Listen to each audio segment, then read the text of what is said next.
শিশুরা আমাদের অমূল্য সম্পদ, ভীষণ ভালোবাসি তাদের। আমরা আমাদের মনের মাধুরী মিশিয়ে স্বপ্নের মতো বড় করতে চাই তাদের। টেকনোলজির বহুবিধ চ্যালেঞ্জ তাদের উপরে ভর করেছে। তাদের কোমল মস্তিষ্কে আমরা যা এখন ইনপুট দেব, ভবিষ্যতে সেটি আউটপুট হয়ে বের হয়ে আসবে। বড্ড এই কঠিন সময়ে তাদের মস্তিষ্কে সত্য এবং সুন্দরের বীজ বুনে দেওয়ার নৈতিক দায়িত্ব আমাদেরই।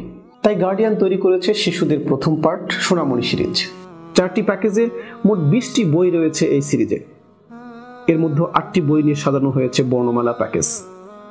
এতে থাকছে বাংলা বর্ণমালা, ইংরেজি বর্ণমালা, আরবি বর্ণমালা, সংখ্যা, দিন মাস ঋতু বাংলা, দিন মাস ঋতু ইংরেজি, দিন মাস ঋতু আরবি এবং রং পরিচিতি। সোনামণি সিরিজের বইগুলো বানানো হয়েছে শিশুদের উপযোগী করেই। ঝকঝকে ছবির সাথে 3 ভাষার শব্দার্থও শিখবে শিশুরা। এতে ছোট থেকেই তাদের শব্দ ভান্ডার সমৃদ্ধ হবে ইনশাআল্লাহ। বইগুলো অত্যন্ত মোটা ও শক্ত বোর্ড দিয়ে নির্মিত। বাচ্চারা টানলেও ছিঁড়বে না এবং কামড় দিলে বা পানিতে ভেজালেও নষ্ট হবে না। জ্ঞানার্জনের পাশাপাশি বাচ্চারা বইগুলো দিয়ে খেলনার মতো খেলতেও পারবে। খেলার ছলে আপনার সন্তানের জীবনের প্রথম পাঠ শুরু হোক গার্ডিয়ানের এই বইগুলোর মাধ্যমে।